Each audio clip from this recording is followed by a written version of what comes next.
Assalamualaikum warahmatullahi wabarakatuh.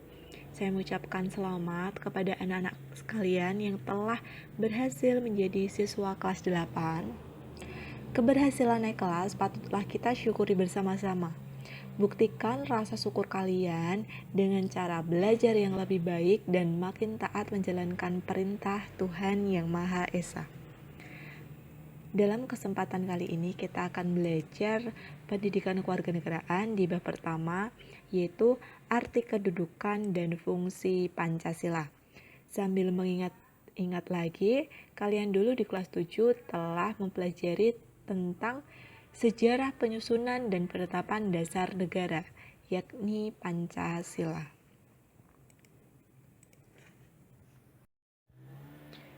Sekilas saja, ini ada kompetensi dasar untuk materi yang akan kita pelajari hari ini.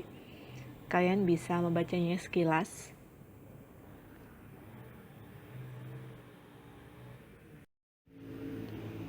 Indikator pencapaian kompetensi. Nah, setelah mempelajari bab ini, peserta didik diharapkan mampu yang pertama, mendeskripsikan kedudukan dan fungsi Pancasila sebagai dasar negara dan pandangan hidup bangsa. Yang kedua, mampu mendeskripsikan arti penting Pancasila sebagai dasar negara dan pandangan hidup bangsa. Dan yang ketiga, mampu mendeskripsikan nilai-nilai yang terkandung di dalam Pancasila. Selanjutnya kita masuk ke dalam materi, yaitu arti kedudukan dan fungsi Pancasila. Sebelum kita lebih jauh mendalam ke materi, alangkah baiknya kan harus mengingat-ingat kembali pengertian dari Pancasila itu sendiri.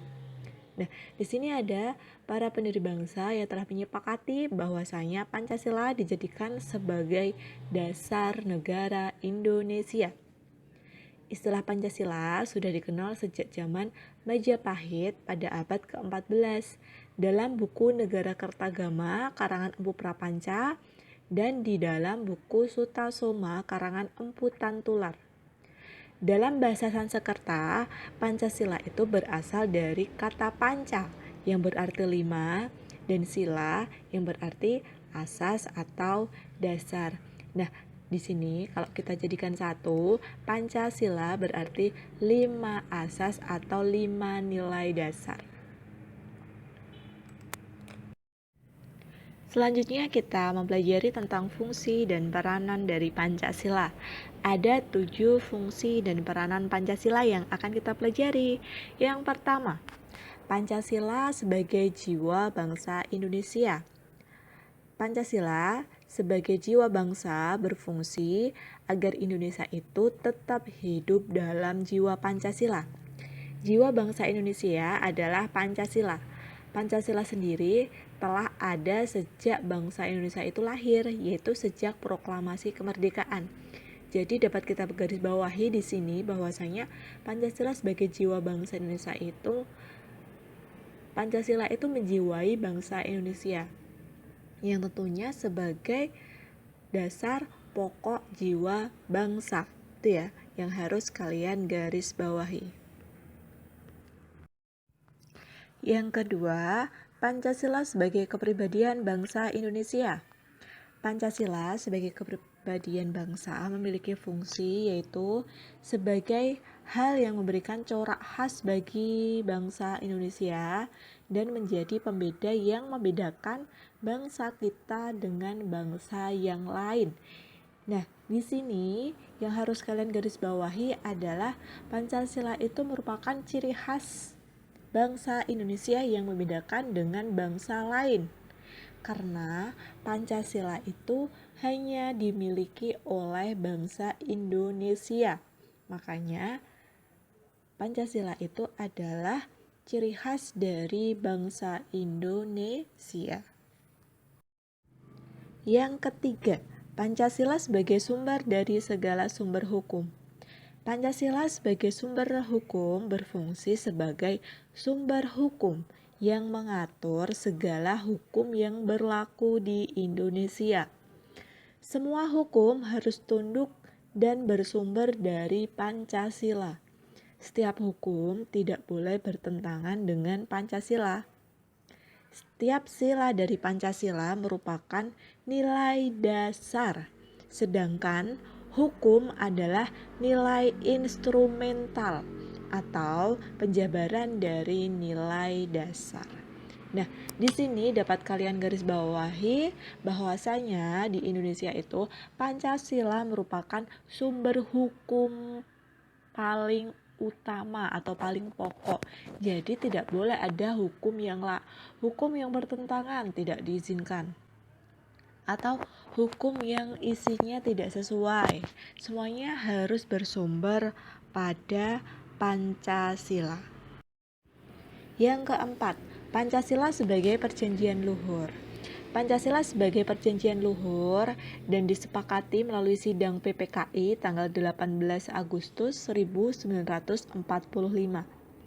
Walaupun disahkannya Pancasila itu oleh sebuah panitia persiapan kemerdekaan Indonesia, tetapi PPKI adalah suatu badan yang mewakili suatu suara rakyat. Jadi, Pancasila merupakan hasil perjanjian seluruh masyarakat Indonesia. Nah, di sini yang dapat kalian garis bawahi adalah Pancasila itu merupakan perjanjian luhur para pendiri bangsa pada saat itu. Jadi, PPKI itu sebagai wakil dari rakyat. Nah, sampai di sini paham ya?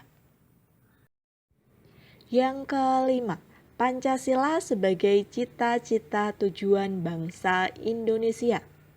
Pancasila sebagai cita-cita bangsa memiliki fungsi yaitu untuk menciptakan masyarakat yang adil dan makmur. Nah, Pancasila di sini merupakan sebuah cita-cita dan tujuan bangsa Indonesia.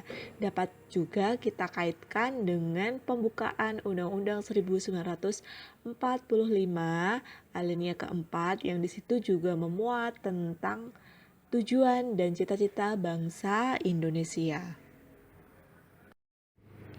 Yang keenam, Pancasila sebagai satu-satunya asas dalam kehidupan berbangsa dan bernegara. Pancasila sebagai satu-satunya asas adalah sebagai konsekuensi ditetapkannya Pancasila oleh bangsa Indonesia sebagai dasar negara dan juga merupakan perwujudan melaksanakan Pancasila secara murni dan konsekuen. Nah, di sini dapat kalian garis bawahi bahwasanya Pancasila itu merupakan satu-satunya asas dalam kehidupan berbangsa dan bernegara. Dalam penyelenggaraan kehidupan berbangsa dan bernegara, Pancasila itu dijadikan sebuah asas, dijadikan sebuah pedoman, dijadikan sebuah aturan. Yang ketujuh, ini yang terakhir, Pancasila sebagai moral pembangunan. Nah, Pancasila dijadikan kerangka, acuan, tolok ukur, parameter, arah dan tujuan dari pembangunan di Indonesia. Nah, maknanya di sini Pancasila itu merupakan pokok acuan, tolak ukur dari pembangunan di Indonesia. Nah, itu tadi beberapa materi yang bisa kalian pelajari tentang arti dan kedudukan serta fungsi Pancasila. Apabila kalian belum paham, kalian bisa menuliskan pertanyaan kalian di kolom komentar atau nanti kalian bisa menanyakan kepada guru masing-masing agar kalian bisa lebih jelas tentang arti kedudukan dan fungsi dari Pancasila. Sekian materi hari ini. Terima kasih. Wassalamualaikum warahmatullahi wabarakatuh.